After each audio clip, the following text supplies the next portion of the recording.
কেমন আছেন সুপ্রিয় বন্ধুগণ? সবাইকে বরাবর মতো ওয়েলকাম করছি সাস্টেনেবল ইঞ্জিনিয়ারিং ব্লগের নতুন আরেকটি এপিসোডে। বন্ধুরা, আজকে ব্রিফ করতে যাচ্ছি একটু লিনিয়ার শেপের একটা প্রজেক্ট নিয়ে।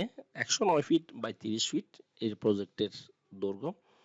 প্রজেক্টটির যে প্ল্যানটা দেখতে পাচ্ছেন, এটা বর্তমানে ইয়ার্ড এবং ইন ফিউচার এটা স্ট্রাকচার হবে। এটা একটা দুইতলা বিল্ডিং এর প্রজেক্ট। এটা হচ্ছে ফ্রন্ট রোড। আমরা প্রথমে এই ল্যান্ডস্কেপিংটা নিয়ে একটু কথা বলবো। এটা হচ্ছে মূলত গেট, আর এটা হচ্ছে একটু পকেট ছোট্ট টাইপের একটা গেট। এই গেট দিয়ে কার এদিক দিয়ে পার করবে, ওনারা যদি চান এদিক দিয়ে ড্রপ অফ করে এদিক দিয়ে হয়ে কার এদিক এইভাবেও পার করতে পারবে, যদি বের হতে চায় বের হয়ে যেতে পারবে। একটা কার পার্কিং। এই প্রজেক্টটার এই অংশটা হচ্ছে ওনাদের খুব অ্যানশিয়েন্ট স্ট্রাকচার। এখানে ওনারা ছিলেন। এই প্রজেক্টটা হচ্ছে একটা টিন হাউস। ওনাদের স্মৃতি এবং ঐতিহ্যের জন্য এই প্রজেক্টটা আমরা ডেস্ট্রয় করব না, ডেমোলিশও করতে যাচ্ছি না।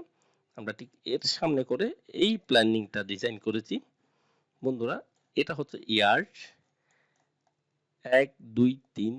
এই তিনটা স্টেপ ওভারকাম করে ওনারা উঠবে ফয়ারে, লবিতে। এরপর আরো 4টা স্টেপ ওভারকাম করে ওনারা মূল লবিতে চলে আসবেন। এটা হচ্ছে এন্ট্রি। এটা একটা লিভিং পজিশন, 2 সিটার, এবং এদিক দিয়ে 3 সিটার। এটা হচ্ছে সাইড টেবিল। এটা হচ্ছে সুরেই।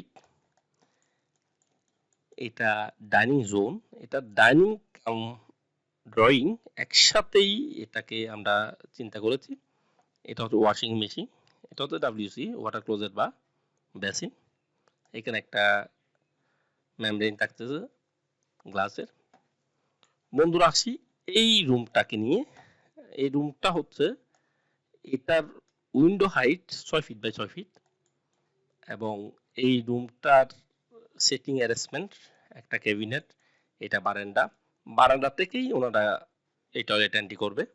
এখন আপনাদের কাছে প্রশ্ন থেকে থাকতে পারে, এই ভেন্টিলেশনটা কিভাবে হবে? এই ভেন্টিলেশনটা নিয়ে টেনশন করার কিচ্ছু নাই। এখানে একটা এক্সজস্ট ফ্যান থাকবে। এদিক দিয়ে একটা ডাক্ট শ্যাফট থাকবে, যে শ্যাফট দিয়ে ওদরটা বা ভেন্টিলেট করতে পারবে। এটা হচ্ছে শাওয়ার ট্রে।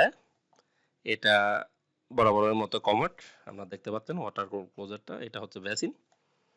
আর এইখানে থাকবে ওনাদের রাখার শোফ রেক। এখানে শোফ রেকেই থাকবে, আর রেলিং থাকবে। বন্ধুরা, এটা গেল মাস্টার বেডের ডিজাইন। এর আগে ব্রিফ করলাম ড্রয়িং কাম ডাইনিং এর কথাগুলো। এটা হচ্ছে কিচেন। কিচেনটা হচ্ছে এই অংশে থাকতেছে সিঙ্ক, এখানে বার্নার, আর এটা হচ্ছে কিচেন বারান্দা। আমাদের বেশিরভাগ ডিজাইনে কিচেন বারান্দা আপনারা অবশ্যই দেখবেন। অনেকের কাছে এটা একটা মিথ রয়েছে, কিচেন বারান্দা আসলে কোনো কাজের না। আসলে এটা বলাও ঠিক না। কিচেন বারান্দাটা মূলত, এটার কিচেনটা ড্রাই জোন, আর বারান্দাটা ময়েশ্চার জোন হিসেবে আমরা ইউজ করি। এখানে ছোট্ট একটা বিফ কক থাকে, যেখানে এই মাছ মাংস এখানে একটু ধোয়া মোছা করে ভিতরে চলে যায়। এটা হচ্ছে ফ্রিজ রাখার তাক। এখানে ডাবল ডোরে ফ্রিজ থাকবে, এর উপরে রেক থাকবে। এটা হচ্ছে কমন টয়লেট, আর এটা হচ্ছে গেস্ট বেড, এবং এটা হচ্ছে চাইল্ড বেড। এই হচ্ছে আমাদের বিস্তারিত প্রজেক্ট। বাকি এই যে গ্রিনগুলো দেখতে পাচ্ছেন, এখানে হচ্ছে গ্রিন, আর এখানে হচ্ছে একটা গার্ডেনিং থাকবে নাইস করে। আর এগুলো আমরা গার্ডেনিং করব। আমরা এটা ল্যান্ডস্কেপিং এ দেখাচ্ছি, কিন্তু এগুলোর জন্য 3D করা হবে। বন্ধুরা, আজকে মূলত আমরা একটু পর্যন্ত আপনাদের সামনে ব্রিফ করলাম। যদি এটা ডিটেল দেখতে চান অবশ্যই কমেন্ট করে জানাবেন। আমরা চেষ্টা করব এটার বিস্তারিত আপনাদের সাথে শেয়ার করার জন্য। বন্ধুরা, ভালো থাকবেন, সুস্থ থাকবেন, অবশ্যই সাস্টেইনেবল ইঞ্জিনিয়ারিং এর সাথে থাকবেন। আমাদের এই ছোট্ট চ্যানেলটি আপনারা যদি সাবস্ক্রাইব করে একটা লাইক করে কমেন্ট করে দেন, আর একটু কষ্ট করে যদি শেয়ারও করে দেন, তাহলে এরকম সুন্দর সুন্দর প্ল্যানিং আমরা আরো অনেক বেশি নিয়ে আসবো। এবং ধন্যবাদ, দেখা হবে পরবর্তী ভিডিওতে অবশ্যই।